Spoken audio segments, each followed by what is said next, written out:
ಅಳಿಯನ ಮನೆಗೆ ಕನ್ನ ಹಾಕಿದ್ದ ಅತ್ತಿಗೆ ಜೈಲು ದಾರಿ ತೋರಿಸಿದ ಪೊಲೀಸರು. ಇನ್ನಿಬ್ಬರು ಪುತ್ರಿಯರ ಮದುವೆ ಸಾಲ ತೀರಿಸಲು ಹಿರಿಯ ಅಳಿಯನ ಮನೆ ಕಳ್ಳತನ. ಹಿರಿಯ ಅಳಿಯನ ಸಂಪಾದನೆ ಮಾಡಿ ಖರೀದಿಸಿದ್ದ ಚಿನ್ನಕ್ಕೆ ಕನ್ನ ಹಾಕಿ ತಗಲಾಕೊಂಡ ಅತ್ತೆ. ಅಳಿಯ ಮಗಳು ಮನೆಯಲ್ಲಿ ಇಲ್ಲದಾಗ ಸಮಯ ಸಾಧಿಸಿರುವ ಖತರ್ನಾಕ್ ಅತ್ತೆ. ಅಳಿಯನ ಮನೆಯಲ್ಲಿದ್ದ 16.57 ಲಕ್ಷ ಮೌಲ್ಯದ 110 ಗ್ರಾಂ ಚಿನ್ನದ ಆಭರಣ ಎಗರಿಸಿದ್ದ ಅತ್ತೆ. ಬೆಳಗಾವಿಯ ಪಿರನ್ವಾಡಿ ನಿವಾಸಿ ಉಜ್ವಲ ಕಮಾರ್ ಶಿವ ಅಪ್ಪಯ್ಯನವರ್ ಬಂಧನ. ಸಂಬಂಧಿಯಾಗಿರುವ ಶಿವ ಅಪ್ಪಯ್ಯನವರ್ ಜೊತೆಗೂಡಿ ಕೃತ್ಯ ಎಸಗಿರುವ ಉಜ್ವಲ ಅತ್ತೆಗೆ ಮನೆಯಲ್ಲಿರುವಂತೆ ಹೇಳಿ ಸ್ನೇಹಿತರ ಮದುವೆಗೆಂದು ಹೋಗಿದ್ದ ದಂಪತಿ ಆಗ ಮನೆಯಲ್ಲಿದ್ದ ಪುತ್ರಿಯ ಚಿನ್ನದ ಬಳೆ, ಉಂಗುರ, ನೆಕ್ಲೆಸ್, ಗಂಟನ್ ಸೇರಿ 110 ಗ್ರಾಂ ಚಿನ್ನಾಭರಣ ಕಳ್ಳತನ. ಮದುವೆ ಮುಗಿಸಿ ಮನೆಗೆ ಬಂದು ನೋಡಿದಾಗ ಚಿನ್ನಾಭರಣ ಕಳ್ಳತನವಾಗಿರುವುದು ಗಮನಕ್ಕೆ ಬಂದಿದ್ದು, ಚಿನ್ನಾಭರಣ ಕಳ್ಳತನವಾದ ಬಗ್ಗೆ ಅತ್ತೆಯನ್ನ ವಿಚಾರಿಸಿರುವ ಅಳಿಯ ನನಗೆ ಗೊತ್ತಿಲ್ಲ ಎಂದಾಗ ಟಿಳಕವಾಡಿ ಠಾಣೆ ಪೊಲೀಸರಿಗೆ ಅಳಿಯನ ದೂರು ದಾಖಲಿಸಿಕೊಂಡು ತನಿಖೆಗೆ ಇಳಿದಾಗ ಪೊಲೀಸರ ಎದುರು ಅತ್ತೆಯ ಹೈಡ್ರಾಮಾ. ತೀವ್ರ ವಿಚಾರಣೆ ನಡೆಸಿದಾಗ ತಾನೇ ಕಳ್ಳತನ ಮಾಡಿರುವುದಾಗಿ ಬಾಯ್ಬಿಟ್ಟಿರುವಂತಹ ಕಳ್ಳಿಯ ಅತ್ತೆ ತಕ್ಷಣವೇ ಉಜ್ವಲ್ ಶಿವ ಬಳಿಯಿದ್ದ ಚಿನ್ನಾಭರಣ ವಶಪಡಿಸಿಕೊಂಡ ಟಿಳಕವಾಡಿ ಠಾಣೆ ಪೊಲೀಸರು.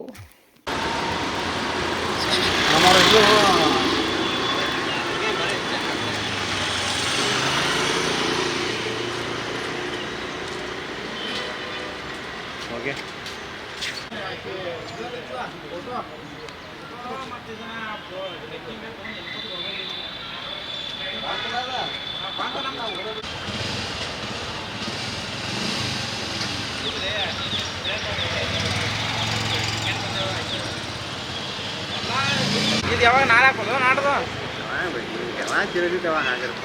ಅಂತೂ ಏನು ನೋಡಂಗಿಲ್ಲಪ್ಪ. ಅವ್ರು ಹಚ್ಚಿ ಇಟ್ಬಿಡ್ತಾನೆ ನಾ ಈ ಪಲ್ಯಮ್ಮ ಇಟ್ಟು ಇವ್ರು ಯಾವಾಗ ಬೇಕು ವಾಪಸ್ ಕ್ಯಾಬೇಜ್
ಪಡೆಯುವ